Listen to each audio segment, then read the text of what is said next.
देश की धड़कन रेडियो फीजी 2 का ये प्रसारण कार्यक्रम में आपका हम स्वागत कर रहे हैं। और जितने भी हमारे एफबीसी टीवी व्यूवर्स हैं, कार्यक्रम में आपको भी हम शामिल कर रहे हैं रेडियो फीजी 2 पर। आईना टॉकबैक शो एक और एपिसोड आपके लिए हम तैयार करके लेकर आए हैं। और जैसे कि आपको पता है, हमारे मेहमान आज आईना टॉकबैक शो में कोई और नहीं बल्कि दीवान चंद महाराज जी हैं। और आपको पता है, ये प्रेसिडेंट और founder of kidney foundation of Fiji, इनके प्रेसिडेंट और फाउंडर जी हैं। इनसे हम आज बातें करने जा रहे हैं।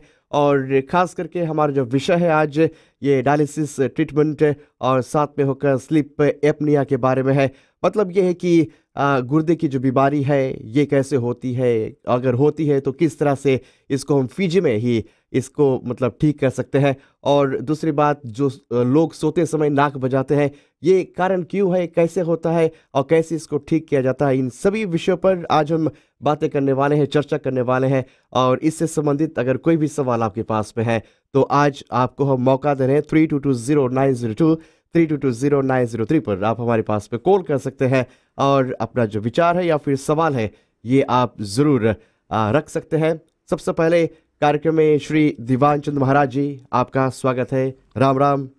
राम राम और बहुत धन्यवाद मुझे बनाने के लिए। वैसे ये president founder of kidney foundation of Fiji, ये टैग आपके साथ पे जबकि जुड़ा हुआ है, तो ऐसे में आपसे हम ये जानना चाहेंगे कि ये डायलिसिस सेंटर जो है, इसको फॉर्म करने में ये क्या विजन था आपका, इसका खास मिशन फीजी में क्या है? ये लगभग 2000 में, जबकि मेरा एक बहुत करीब की दोस्त की मृत्यु हुई और मैंने उसका जो डेथ सर्टिफिकेट जो पढ़ रहा था तो उसमें लिखा था कि डाइड थ्रू किडनी फेलियर। उसके बाद 2001 में मैं CWM हॉस्पिटल में मरीज था, मुझे फीवर हो गया था और मेरे बगल ही में एक नौजवान जिसे लगभग 32 इयर्स का और चार्टर्ड अकाउंटेंट थे, मुझे उसे मैं जानता था उसे बड़ी अच्छी तरह से। और वे आए तो 2 दिन के बाद तीसरे दिन सुबह जब मैं जागा जी, तो मैं पूछा नेस आदि से कि भाई साहब कहाँ चलेंगे? हाँ जी। तो उन्होंने कहा कि इसकी मृत्यु हो गई। तो मैंने कहा कि 32 इयर्स ओल्ड मैन, और क्या उसकी बीमारी थी? अच्छा जी। तो उसी समय डॉक्टर भी सुबह मेरे पास आए और मुझे देखते समय तो उन्होंने कहा कि उसकी किडनी फेल हो गई। जी हाँ। तो उस समय मेरे दिमाग में बहुत बैठा नहीं, क्योंकि मैं मेडिकल आदमी नहीं हूँ। हाँ जी। तो मैंने डॉक्टर साहब से पूछा कि डॉक्टर साहब, मैंने हार्ट फेल सुना है पर किडनी फेल नहीं सुना है, ये क्या है? तो उन्होंने बारीकी से समझाया कि इसे अगर जो जिंदा हम रखते तो उसके लिए डायलिसिस सेंटर का ज़रूरी होगा। ठीक उसी दिन से मैं सोचने लगा कि डायलिसिस है क्या चीज़। हाँ जी। हमेशा मैं जब विदेश जाया करता हूँ तो पता लगाता हूँ कि डायलिसिस सेंटर कहाँ पर, क्या होता है उनमें, और अपने अनुभव को ज़्यादा किया। और कुछ आर्टिकल हमारे दोस्त जो स्टैन रुतोबा थे वो फीजी टाइम्स वगैरह में सन में लिखते थे कि ज़रूरी है इस देश में। और उसके बाद में क्या हुआ कि लगभग 2 साल बीता, हम लोगों ने कुछ ऐसे लोगों के साथ बिटोरा जिनके घर में मृत्यु हुई है किडनी फेलियर से। अच्छा जी। कुछ लोग ऐसे, कुछ बड़े लोग इस देश में हैं जिनकी किडनी ट्रांसप्लांट हुई, अभी भी जिंदे हैं। उनके पास में गया, उन्होंने सोचा कि बहुत अच्छी विचार आपके हैं, कैसे करेंगे आप? सरकार से जाकर जब मैं मिलता हूँ तो सरकार कहता है कि look, it's too expensive and we can't afford to have the dialysis centre in Fiji. 2004 में मैं रोटरी क्लब ऑफ सूबा का प्रेसिडेंट बना और हर एक प्रेसिडेंट जो बनता है तो एक प्रोजेक्ट के बारे में सोचता हूँ। तो उस समय मैंने सोचा कि मैं फिजी में डायलिसिस सेंटर सेट करूँगा। उसके बाद वहाँ से मेरी जो अभियान है वो शुरू हुई। जहाँ भी मैं जाया करूँ तो वहाँ पे इसके बारे में बात करूँ। उसी दौरान में शायद मेरी एक आर्टिकल सिंगापुर सरकार ने पढ़ा। अच्छा जी। और उन्होंने मुझे फिजी में पता लगाया कि मैं कहाँ पर हूँ और मुझे आकर मिले और उन्होंने बताया कि आप सिंगापुर आइए और मैं आपको ट्रेनिंग दूंगा। अच्छा जी। तो that was the first step. और मेरी सेक्रेटरी है जो अभी भी है, बेनेडिक्ट राउंड्स, हम दोनों सिंगापुर गए और वहाँ पे 3 हफ्ते लगातार लेक्चर्स को सुने, डायलिसिस सेंटर्स को देखें, कैसे फंड रेजिंग किया जाता है, क्या मुसीबतें उनमें हैं, और ये सब हमें समझाई गई 3 हफ्ते में। और वहाँ से जब मैं लौटा तो मुझे और कॉन्फिडेंस मिला। मैंने छोटे छोटे जो डिब्बे दुकानों में मैं रखना शुरू किया कि को कुछ चेंज मिल जाए उसमें, तो बिटोर कर पैसा बिटोरना शुरू किया, पैसा इकट्ठा हो जाए जी। और जैसे सरकार ने मुझे बताया कि इसका खर्च बहुत ज़्यादा है, आप नहीं कर सकोगे।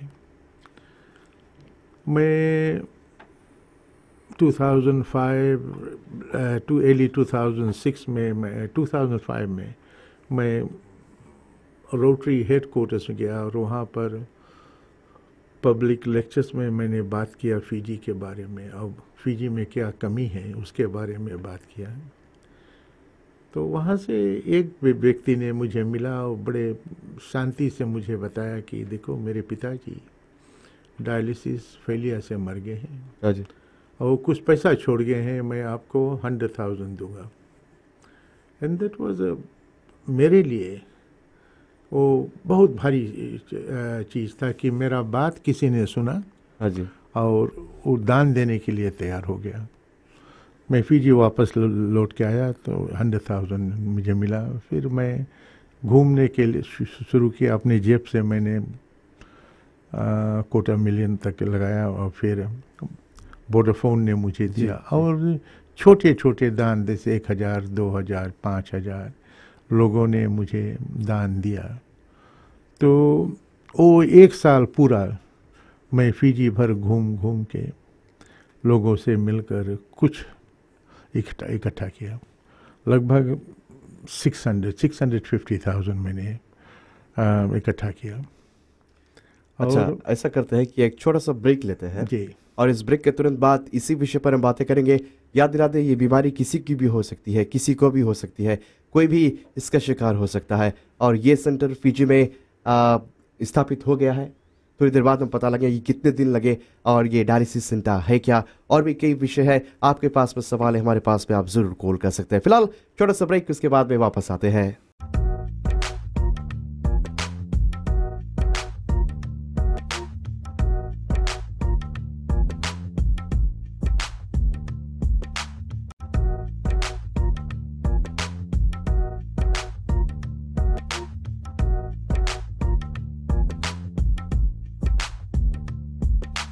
देश की धड़कन रेडियो फिजी 2 का ये प्रसारण वापस आते हैं और जितने भी हमारे FBC टीवी व्यूअर्स हैं, कार्यक्रम में आपको पुनः हम शामिल कर रहे हैं। वैसे आज एक बार फिर से आपको याद दिला दें कि हमारे मेहमान दीवानचंद महाराज जी, प्रेसिडेंट और founder of kidney foundation of Fiji. Fiji में अब डायलिसिस सेंटर जो है इसको स्थापित कर दिया गया है और गुर्दे की बीमारी, किडनी फेलियर, इन सभी से थोड़ी बहुत हम बच सकते हैं। कैसे क्या हो सकता है, इन पर जानकारी बस हम आपको ज़रूर देने वाले हैं। और श्री महाराज जी, आपसे हम जानना चाहेंगे कि कितने दिन लगे ये जो डायलिसिस सेंटर है इसको तैयार करने में और साथ में ये किडनी फाउंडेशन ऑफ फिजी इसको खड़ा करने में। आपने कहा कि सन 2001 से आप इसके बारे में सोच रहे हैं और फिर सन 2004 में आपको तमाम डोनेशंस जो है प्राप्त हुए। सन 2005 में कुछ पैसे प्राप्त हुए और अपने जेब से आपने पैसे लगाए, फिर किस तरह से इसकी कार्रवाई जो है ये आगे बढ़ी? ये लगभग हम बात ही कर रहे थे 2006 में, जबकि सरकार की में कुछ अदल बदल हुआ और जो नई सरकार आए उन्होंने मुझे बुलाकर पूछा कि क्या तुम्हारी कमी है, क्यों नहीं तुम शुरुआत कर सकते हैं। हाँ जी। तो जब मैंने बताया तो उन्होंने CWM हॉस्पिटल में एक छोटा सा 6 बेड का 6 चेयर का जो डायलिसिस करने के लिए वहाँ पर जगह मिला। और उस समय फिजी में एक सबसे भारी मुसीबत क्या है कि ना हमारे देश में नेफ्रोलॉजी है जो खाली किडनी का स्पेशलिस्ट होता है। अच्छा जी। और ना हमारे देश में कोई टेक्नीशियंस है। हाँ। तो हमें बड़ी भारी मुसीबत हुई कि हिंदुस्तान से उस समय हम लोगों ने दो लोगों के बुलाए और एक साल बाद फिर उन्हें बदलना पड़ा। फिर हम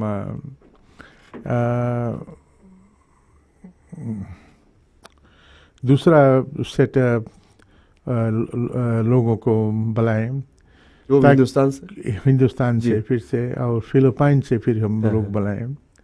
उसमें होता क्या था कि लोग सोचते थे कि फिजी में आओ तो बहुत भारी पैसा होता है, और जब डॉलर के बात वो सुनते हैं कि तुम्हें डॉलर में मिलेगा तो जो वो अमेरिकन डॉलर समझते हैं ना। हाँ जी।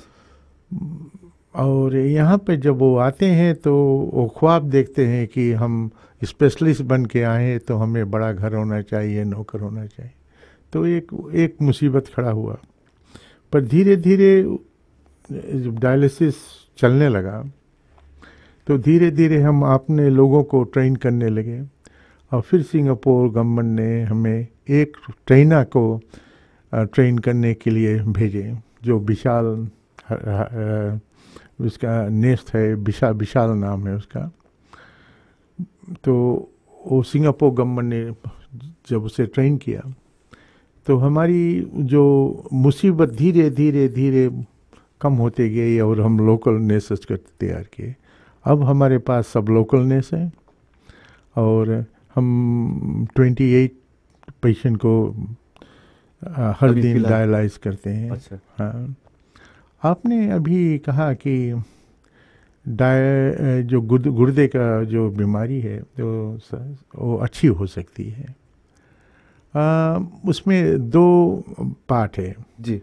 पहला पार्ट तो ये है कि लोगों को हाई ब्लड प्रेशर से और हाइपरटेंशन से वो किडनी डैमेज होती है, और सही समय पर अगर जो सही डॉक्टर को आप देख लें, अगर वो समझ जाएगा कि इसका किडनी डैमेज होगा तो डायलिसिस सेंटर भेजकर आपको 6 हफ्ते तक डायलिसिस पे रखेगा, और फिर वहाँ से निकल के आप लौट के नहीं आएंगे, क्योंकि वो 6 हफ्ते में आप अपने तंदुरुस्ती को कैसे देखभाल किया जा सकता है आप लोग सीख लेंगे। और एक पेशेंट ऐसा होता है जो बूढ़े लोग होते हैं, जो जिनके किडनी या गुर्दा खराब हो जाती है वो शुगर से, डायबिटिक से, तो वो लाइफ टाइम लगभग होता है, और कोशिश करते हैं ट्रांसप्लांट वगैरह करने के लिए। बट बहुत हम लोग बहुत उत्साह नहीं देते हैं बूढ़े लोगों को, क्योंकि जब मीठा खून का जब बीमारी हो जाता है तो ट्रांसप्लांट के लिए थोड़ा मुसीबत होता है।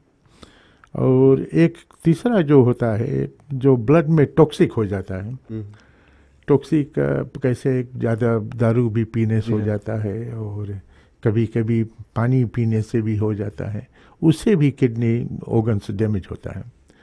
तो वो अगर सही समय पर उम्र के लिहाज से आ जाए तो फिजी में तो ट्रांसप्लांट नहीं होता है, पर हम लोग हिंदुस्तान में कुछ ऐसे जो हम लोग लिंक है जो हमारे डॉक्टरों से, वो भेज कर ट्रांसप्लांट करा देते हैं, और जो ट्रांसप्लांट हो जाता है तो आप नॉर्मल हो जाते हैं, पर दवाई आपको खाना पड़ता है।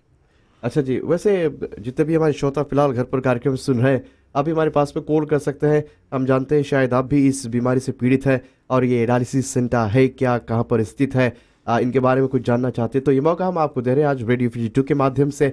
हमारे पास पे आप कॉल कर सकते हैं, नंबर आपको पता है 32200902। वैसे लाइन पर कोई है, चलो इनसे हम जल्द से बातें कर लेते हैं और उसके बाद आगे बढ़ेंगे कार्यक्रम में रेडियो FG2 पर। और आपका स्वागत है। नमस्कार। नमस्कार जी। हेलो। धन्यवाद कार्यक्रम में शामिल होने के लिए। आते हैं तो बातें जरूर करेंगे। वैसे 32200902 32200903 पर आप हमारे पास में कॉल कर सकते हैं।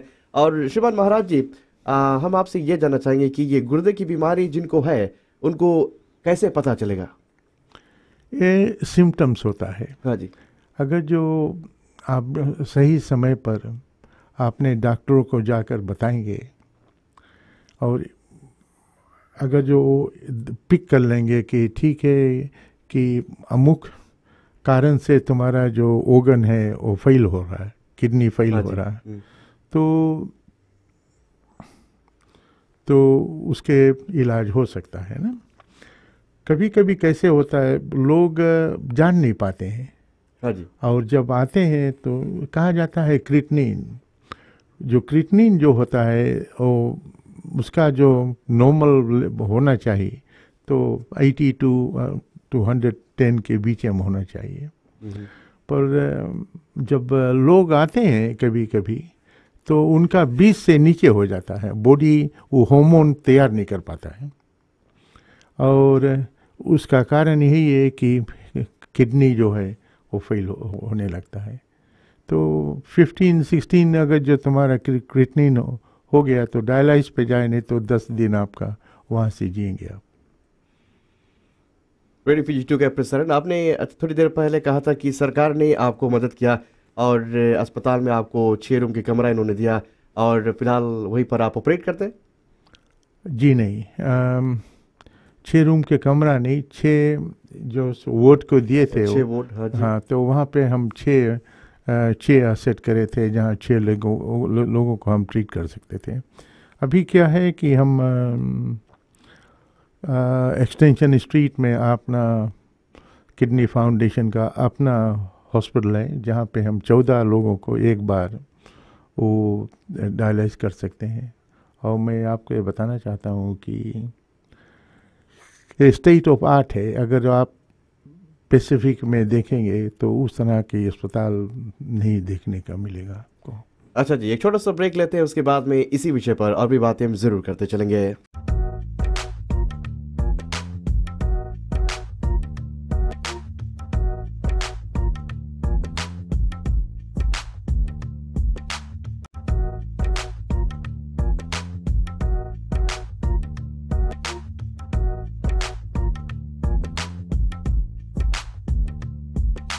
देश की धड़कन रेडियो FG2 का ये प्रसारण और पुनः एक बार फिर आईना टॉक शो में आपका हम स्वागत कर रहे हैं। FBC TV व्यूअर्स, आपको भी हम कार्यक्रम में याद करना चाहेंगे और रेडियो FG2 के जितने भी श्रोता है आपको भी हम कार्यक्रम में शामिल करें। कॉल कर सकते हैं हमारे पास पे 32200902 पर। आज डायलिसिस ट्रीटमेंट और साथ में स्लीप एपनिया, इन पर हम बातें कर रहे हैं। और स्लीप एपनिया जब हम कहते हैं तो यहाँ पर बात ये आती है कि लगभग अभी सभी घरों में ये प्रॉब्लम है कि लोगों की नाक जो है बहुत ज़्यादा और बहुत ज़ोर बजती है। इसको किस तरह से कंट्रोल में किया जा सकता है, क्या किया जा सकता है, इन पर भी बातें हम जरूर करेंगे। लेकिन फिलहाल के लिए हमारे लाइन पर कोई है, चलो आपसे हम बातें कर लेते हैं। आपका स्वागत है। राम राम भैया, जीवांचन की भी राम राम। सीताराम। मुझे सुन के थोड़ा दुख भी है, अफसोस। अगर मैं 2-4 साल पहले सुना होता तो मैं अपनी बेटी को भी प्योर साइंस में इस कोर्स करने के लिए कहता। मैं एक विकलांग हूँ, वेस्टर्न डिसेबल के प्रधान हूँ। मुझे जब आपने जब करा फंड रेजिंग के बारे में तो मुझे एक दुख हुआ, क्योंकि लोग रोग के बारे में नहीं जानते और दूसरा पीड़ा के बारे में नहीं जानते। तो मैं एक सुझाव दूंगा, अगर आप एक काम करें, हम क्यों ना साल में एक बार फंड रेजिंग करने की कोशिश करें, सब डिस्ट्रिक्ट में करें, मैं भी कोशिश करूंगा और चंदा बटोरे काम के लिए। और फिर आपने जो काम किया इसके लिए सराहनीय है, बहुत अच्छा है। और मैं बैठ के सुन रहा था। और फिर अगर हम जानना चाहे कि हमारा किडनी, मैं भी एक डायबिटिक पेशेंट हूँ, तो कैसे हम जान सकते हैं, इसके निरीक्षण करा सकते हैं। मैं अगर सुबह आऊँगा तो मैं कोशिश करूँगा आपसे मिलने के लिए, आप अगर बता दें और हम इसका अवेयरनेस जिसको कहते हैं लोगों तक पहुँचाए और लोग जाने, तो मैं आशा करता हूँ कि लोग कम से कम अपने हफ्ता में एक ही डोला निकाल के अगर इस संस्था के लिए दे, इस शुभ काम के लिए दे अपने कमाई में से, तो अवश्य हम इसको एक दिन अपने देश में अपने ऐसे बीमारी लोग को जो है इनको बचा सकेंगे। मैं हर एक व्यक्ति से निवेदन करता हूँ जो रेडियो आज सुन रहे हैं, भाई पुण्य काम के लिए हफ्ता में अगर एक डोला निकाल दे या महीना में एक डोला निकाल दे, हम एक डोला से ज्यादा तो निगोना पी लेते, तम्बाकू पी लेते, और ऐसे शुभ काम के लिए अगर हम हाथ बटाए और ऐसे व्यक्ति के साथ में मिलकर हाथ बटाए तो हम कई प्राणियों के भविष्य, कई प्राणियों के जीवन को आगे बढ़ा सकते हैं। और मुझे आशा है आप एड्रेस देंगे, हम सभी कोशिश करेंगे और आपके साथ हाथ में हाथ बिठाकर हम अवश्य कोशिश करेंगे कि इस काम को हम आगे ले जाए। सॉरी भैया, धन्यवाद धन्यवाद। और ये थे राज लोतोका से। धन्यवाद राज कार्यक्रम में शामिल होने के लिए। फिलहाल के लिए आगे बढ़ते हैं प्रोग्राम में। शिवकुमार महाराज जी, वैसे आप हमें बताने की कोशिश करेंगे कि इस डायलिसिस सेंटर और इसको सेट करने में कितना कॉस्ट ऑल टुगेदर ये बैठा होगा? भाई साहब, शुरुआत में लगभग 1.5 मिलियन बैठा है। हाँ जी। और अब हम लोग जब अपनी नई हॉस्पिटल बना लिए हैं, इसमें वेस्टपेक बैंक फाइनेंसिया इसका है, और मैं कह रहा हूँ कि जो नई हमारी जो अस्पताल है वो स्टेट ऑफ आर्ट है वो। हाँ जी, हम लोगों ने विदेश से इसका ढांचा को लिया है और बनाया है, चल रहा है काम।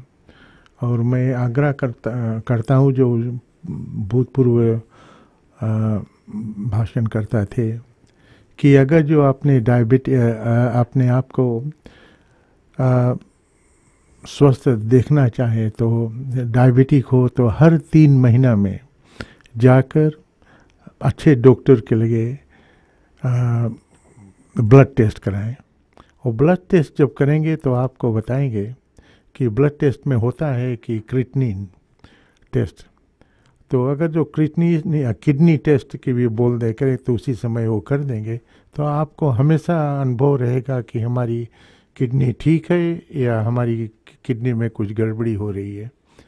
ये ज़रूरी है कि हर एक डायबिटिक लोग हैं, मैं भी डायबिटिक हूँ लगभग 30-35 साल से, और मैं भी ऐसे ही किया करता हूँ। रेडियो FG2 का प्रसारण, और फिलहाल के लिए आप भी शामिल हो सकते हैं। लेकिन एक बात और आपसे हम जल्द से जानना चाहेंगे शिवकुमार महाराज जी, कि जो लोग यहाँ पर आते हैं इस बीमारी को लेकर, कितना एक्सपेंस उनको करना पड़ता है, इसके बारे में कुछ आप विस्तार से बताएंगे? आजकल क्या होता है, लोग जाते हैं हॉस्पिटल में। जी हाँ। और हॉस्पिटल में वो लोग डायग्नोस करके भर्ती हो जाते हैं वहाँ पर, तो उसके बाद फिर वो लोग बताते हैं कि तुम जाओ, तो ऑप्शन देते हैं कि if you wanted to leave you go and get yourself dialyzed, or if you wanted to stay here so you will be died। लोग फैमिली को ऑप्शन देते हैं। अच्छा जी। तो फैमिली क्या होता है, अभी हमारे पास हम लोग हॉस्पिटल जो CWM हॉस्पिटल है उसका थिएटर यूज़ किया जाता है, और डॉक्टर वहाँ का यूज़ करा जाता है, तब वो सब पे करना पड़ता है। बिकॉज किडनी फाउंडेशन जो है वो ऑटोनमस बॉडी है, वो मिनिस्ट्री से कोई ताल्लुक नहीं है जी, पर फिजी के कानून के नीचे हम आते हैं। अच्छा जी। हाँ, मेडिकल जो लॉ है उसके नीचे हम आते हैं। तो ये सब जितना फैसिलिटीज़ है तो उसका हम पे करते हैं। पे करने के बाद वो आता है डायलिसिस सेंटर में, हम उसका डायलाइज करते हैं। लोग लगभग 4 या 5 दफ़े उनका डायलाइज अगर जो हो जाए तो जो नहीं चलता व्यक्ति उठ के चलने लगेगा। अच्छा जी। जी। तो हम जानना चाहते हैं कि लगभग कितना उनको खर्च करना पड़ता है? अभी सरकार और हम आपस में बात करे हैं, पहले 250 रहा, अभी 200 है, और 200 में जो फिजी के लोग हैं सबको डायलाइज हम नहीं कर पाते हैं, बट इतना ठीक है कि विदेशी लोग काफ़ी आते हैं, जो टूरिस्ट जो आते हैं जी, वो आके डायलाइज कराते हैं, तो उन्हें हम $800 चार्ज करते हैं। तो वो क्या होता है, वो पैसा हम सब्सिडाइज करते हैं अपने पेशेंट को, नहीं तो जो फिजी का रेट है जो यहाँ का सरकार जो बोल रहा है उससे नहीं चल पाए कभी। दुनिया में सबसे सस्ता अगर डायलिसिस दुनिया में है कोई यहाँ तो फिजी में है। और दूसरा बात मैं बताना चाहता हूँ, आपका पहला सवाल कि दुनिया में 96% of the dialysis centre is not run by government, it's run by private bodies, और गवर्नमेंट लेके दे दिया कि तुम चलाओ, इज सब्सिडाइज बाय गवर्नमेंट। अच्छा, फिलहाल आगे बढ़ते हैं कार्यक्रम में। ऑनलाइन पर कोई आपसे भी बातें कर लेते हैं। आपका स्वागत है, नमस्कार। हेलो। हेलो जी, किससे बातें कर रहे हैं और आपने कहाँ से कॉल किया है? मैं बाहर से बात कर रही हूँ। आपका नाम? मिसेस आली है जी। अच्छा, हम जानना चाहते थे, जब फिजी से हमें इंडिया भेजते हैं ट्रांसप्लांट के लिए, राइट, तो हम जब डायलिसिस पे जाते हैं तो कहते हैं कि 2 options are there, one is for dialysis and the other one is for the transplant. So जब हम ट्रांसप्लांट के लिए जाते हैं, इतने पैसा खर्चा करते हैं, वहाँ पे जाकर डायलिसिस वगैरह भी होता है ट्रांसप्लांट से पहले, एंड देन जब हम फिजी लौट के आते हैं, यहाँ पे तो कोई डॉक्टर्स है ही नहीं उनका इलाज करने के लिए। Even the medicines are not here, the proper medications which we will be getting is not here available in Fiji, so we have to get it from India. And then जब हम आते हैं डॉक्टर तो यहाँ कुछ इलाज कर ही नहीं पाते, कुछ जानते ही नहीं ट्रांसप्लांट के बारे में कि क्या इसका क्या असर होता है। And then the patients he is I mean I'm talking about my husband. Recently last year we went and my daughter gave away the kidney, donated the kidney to the father, and only he survived for 6 months. Due to lack of doctors, I mean no doctors here to look after him. So मैं जानना चाहती हूँ, जब doctors है ही नहीं तो patients को क्यों रेफर कर देते हैं इंडिया ट्रांसप्लांट के लिए? एंड ट्रांसप्लांट में पैसा भी इतनी ज़्यादा लगता है, वक्त लगता है, 3 महीने से ऊपर लग जाता हमें वहाँ जाकर रहना। एंड देन जब हम आते हैं यहाँ पे तो कुछ इलाज है ही नहीं। अच्छा जी। And the medications are not here. Then the best option is don't send any patients to overseas for kidney transplant. Actually, they should just allow dialysis to be done. अच्छा जी, धन्यवाद कार्यक्रम में आने के लिए। और मिस्टर महाराज जी, ऐसा करते हैं, इस विषय पर आप जरूर टिप्पणी डालिएगा, लेकिन उससे पहले छोटा सा ब्रेक हो जाए। इस ब्रेक के बाद इसी विषय पर और भी बातें।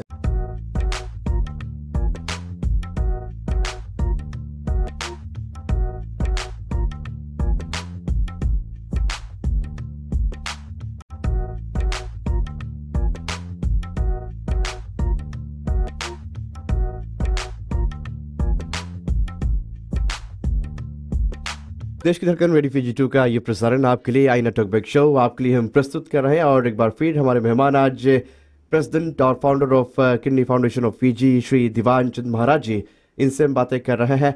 और डायलिसिस ट्रीटमेंट, साथ में सोते समय नाक जो लोग बजाते हैं उनके साथ मतलब क्या प्रॉब्लम है, कैसे ये ठीक हो सकता है, इन पर भी जानकारी आपको हम जरूर देंगे। कार्यक्रम में सिर्फ आपको साथ देना है। और मौका देते हैं श्रीमान महाराज जी आपको, जिस महिला ने ये सवाल किया है उस पर आपका विचार क्या है?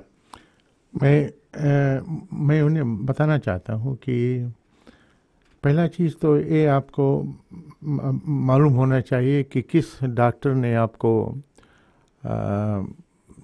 ट्रांसप्लांट के लिए भेजा है।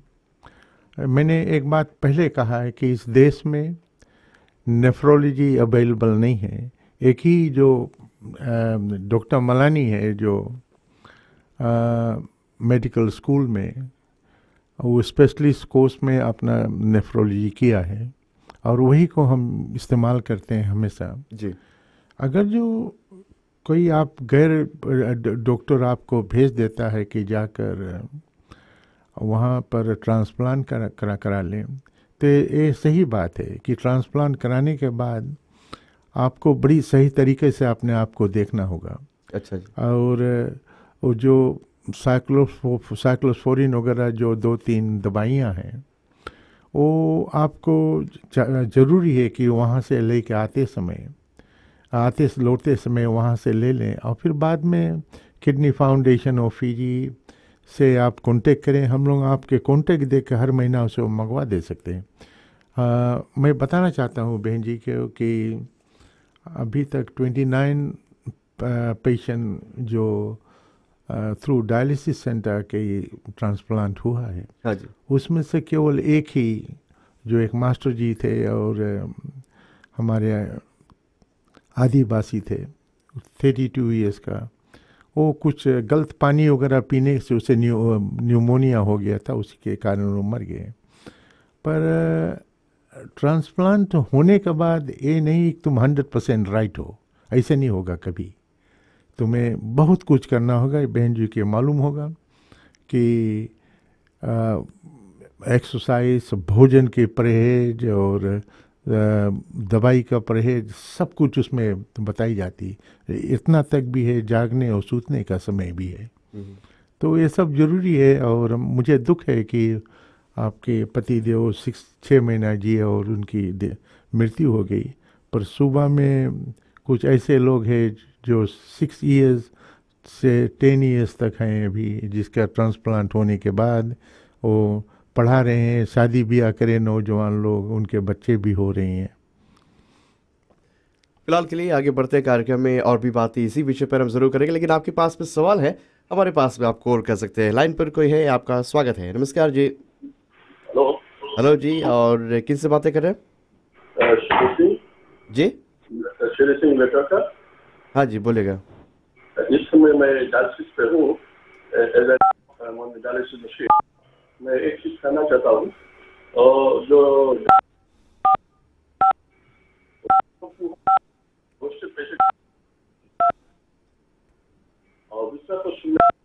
धन्यवाद जी कार्यक्रम में शामिल होने के लिए। शायद आपका लाइन प्रॉब्लम कर रहा है, या फिर आपने कहा कि आप डायलिसिस मशीन पर है, तो इससे कुछ समस्या जो शायद ये लाइन पर उत्पन्न हो रहा है, और आपकी जो सवाल हमें साफ सुनाई नहीं दे रही। आप भी हमारे पास में कॉल कर सकते हैं रेडियो FG पर 3220-902, और गुर्दे की बीमारी।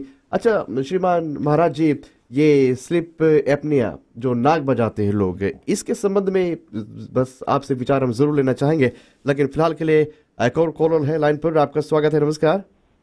नमस्कार जी। और आपने कहाँ से कॉल किया और आपका नाम क्या है? रामदेव लेंगलिंगा से बात करें जी। अच्छा, यहाँ पर हमारे एक नई भाभी है डायलिसिस पे, और हम लोग मंगता रह जाने कैसे बोला इस तरह की कुछ फ्री अभी डायलिसिस चेंजेस वगैरह हुई जी, अब कौन जगह पर हुई, कैसे हुए, तभी तो है फिलहाल। बड़ा अच्छा सवाल है। ऐसा है तो सरकार कुछ कर रही है, और सरकार से आप लोगों को पता लगाना पड़ेगा, मिनिस्ट्री ऑफ हेल्थ से। और वे कह रहे हैं कि जो नए लोग हैं जो उनको 3 महीने के लिए सरकार पैसा देगा। 3 महीने के बाद में आप 3 महीने से पहले आप अपने आप को तैयार कर लें कि आपको किडनी ट्रांसप्लांट कराना है, या अपने आप को अपने खर्च से आपको डायलिसिस कराना है। मैं भाई साहब आपको मैं बताना चाहता हूँ कि अभी भी इस देश में हमारे पास ऐसे डॉक्टर नहीं हैं जो इसके बारे में समझ सके। और मेरे समझ में मिनिस्ट्री ऑफ हेल्थ जो बात कर रहा है, वो कोशिश कर रहा मदद करने का, बट वो ये नहीं समझ रहा है कि 3 महीने डायलिसिस करने के बाद अगर उसके पास पैसा ना हुआ, अगर वो ट्रांसप्लांट ना कराया, तो उसका हालत क्या होगा। ये मेरे समझ में भी नहीं आया अभी तक। पर अभी शुरुआत तो नहीं हुआ है, शायद अगले हफ्ता से उसका शुरुआत होगा। वे अपना पेशेंट देंगे और अपना पेशेंट को 3 महीना तक उनका पैसा भरेंगे। फिलहाल के लिए आगे बढ़ते हैं प्रोग्राम में आप भी शामिल हो सकते हैं आईना टॉकबैक शो रेडियो FG पर। और गुर्दे की बीमारी और किडनी फाउंडेशन ऑफ FG, ये जो डायलिसिस सेंटर है ये FG में है, और श्रीमान महाराज जी ने यही बताया कि दुनिया भर में सबसे सस्ता ये FG में आपको मिलेगा। और अगर आप भी इस बीमारी से पीड़ित हैं तो उसमें ज़रूर शामिल हो सकते हैं, भाग ले सकते हैं। वैसे श्रीमान महाराज जी, अब थोड़ा सा हटकर ये नाक बजाने वाली जो बीमारी है ये कैसे होती है, और इस पर फिलहाल क्या हो रहा है? भाई साहब, ये बहुत सुंदर सवाल आपने पूछा है, और मैं इस बीमारी का एक शिकार हूँ। अच्छा जी। आज से लगभग 15 साल पहले मैं नाक बजता उसका एक असर है जी। पर आप देखेंगे कि लोग जहाँ बैठेंगे वहाँ सूतने लगेंगे। हाँ। आप देखेंगे कि आप कभी कभी लोगों से मीटिंग में देखेंगे तो सूतने लगेंगे। जी जी। तो ये पहचान है कि रात के सोते नहीं है और दिन में इनको नींद लगता है, जी हाँ। कमज़ोर फील हाँ, करते हैं। इसके इतनी ज़्यादा कारण है कि अगर मैं बारीकी से बताऊं तो 1 घंटा और आधा घंटा समय लगेगा इसके। पर मैं जो इसको इस बीमारी, ये बीमारी है, बीमारी है। हाँ, जी। और ये बीमारी को स्लीप एपनिया का कहा गया जी। है। मैं लगभग पिछले 10 साल से सोच रहा था कि स्लीप एपनिया सेंटर मैं फिजी में शुरुआत करूं। जी हाँ। तो किडनी के शुरुआत करने के बाद मैंने अपने एक नेस के भेजा न्यूजीलैंड ट्रेनिंग के लिए, और वहाँ से वो सीख के आई। और फिर डॉक्टर मलानी उसका मेडिकल का हेड है, और न्यूजीलैंड हम हर एक रिपोर्ट भेजते हैं, उसका 1 घंटे बाद उसका जवाब आता है ना।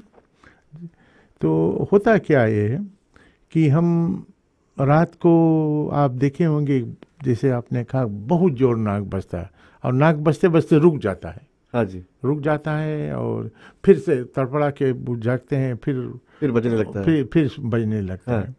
वो व्यक्ति वो सो ही नहीं पाता है।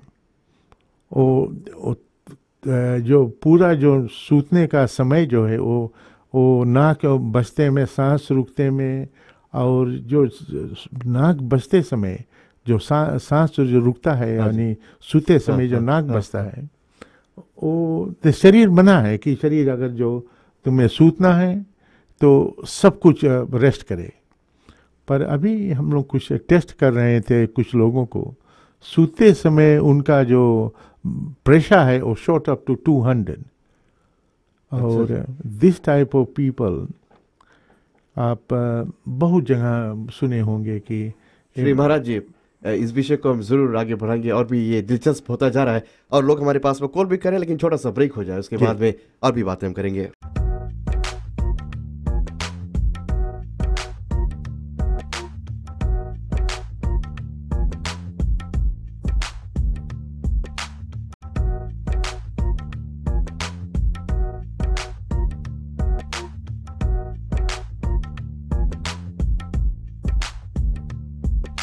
देश की धड़कन रेडियो फीजी 2 का ये प्रसारण, और पुनः एक बार फिर कार्यक्रम में आगे बढ़ते हैं। एफबीसी टीवी व्यूअर्स, आपको भी हम कार्यक्रम में शामिल कर रहे हैं। और नाक बजने वाली जो बीमारी है ये लगभग अभी सभी घरों में है, और इससे ये क्यों होता है, कैसे होता है, इन पर जानकारी आपको हम दे रहे हैं। लेकिन फिलहाल के लिए हमारे लाइन पर कोई, इनसे हम बातें कर लेते हैं। जल्द से आपका स्वागत है। नमस्कार। हेलो जी, किनसे बातें करें और कहाँ से? मैं इस समय शेर सिंह बात करता हूँ यहाँ पर। कहाँ से? नैनी से। हाँ जी, बोलेगा। अच्छा, मैं एक चीज पूछना चाहता हूँ। जो किडनी फाउंडेशन है और जितना सेंट्रल ईस्टर्न पेशेंट को $200 चार्ज करते हैं और वेस्टर्न पेशेंट को $250 चार्ज करते हैं, मैं ये समझ नहीं सकता क्यों ऐसा होता है। और दूसरा क्वेश्चन है, हमारे पास इस देश में कोई किडनी स्पेशलिस्ट है कि नहीं? धन्यवाद। और तीसरा क्वेश्चन है, ये जो हमारा हाथ में गले में जो फिस्टुला फिट करती है, ये गले में जो फिस्टुला फिट होता है, it's a very old fashion. ये क्यों नहीं डे 1 से हाथ में फिट करते हैं? अच्छा जी, मैं बहुत धन्यवाद है इस सवाल के लिए। जो लोटोका में जो सेंटर है वो डॉक्टर जोंग का अपना है, और वो 250 या कुछ भी चार्ज करना उसके जिम्मेदारी हम नहीं है जी। और जो दूसरा सवाल आपके है कि यहाँ पर किडनी का डॉक्टर क्यों नहीं है, धीरे धीरे ये डेवलप हो रहा है। मेरे समझ में मिनिस्ट्री ऑफ हेल्थ भी भेजे हैं लोग को पढ़ने के लिए। पर किडनी फाउंडेशन फीजी, हम लोग ने एक डॉक्टर को न्यूजीलैंड में स्कॉलरशिप दिया है जो नेफ्रोलॉजिस्ट बन के 2 साल में आ जाएगा। और धीरे धीरे सरकार भी कोशिश कर रहा है कि नेफ्रोलॉजिस्ट फीजी में लाने के लिए।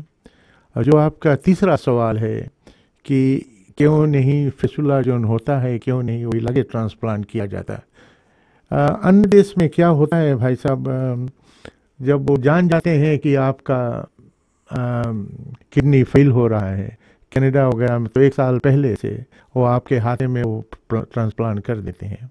बिकॉज ट्रांसप्लांट करने के बाद आपको लगभग 2 महीने तक वो इस्तेमाल आप नहीं कर सकते हैं। और अभी फिजी में हमारे पास सर्जन नहीं है, और वो ट्रांसप्लांट कराने के लिए हर 4 महीने में मैं ऑस्ट्रेलिया से लोगों को बुलाता हूँ जो आकर कभी कभी हम लोटोका के थिएटर यूज़ करते हैं और कभी कभी सुबह की थिएटर यूज़ करते हैं, और हमें सरकार को पे करना पड़ता है उसे। तो है आपकी बात में कुछ चाहिए है, कुछ नहीं, बिल्कुल सच है आप कि इसके कैसे इस खामियां को हम पूरी कर सकते हैं, धीरे धीरे हो रहा हो।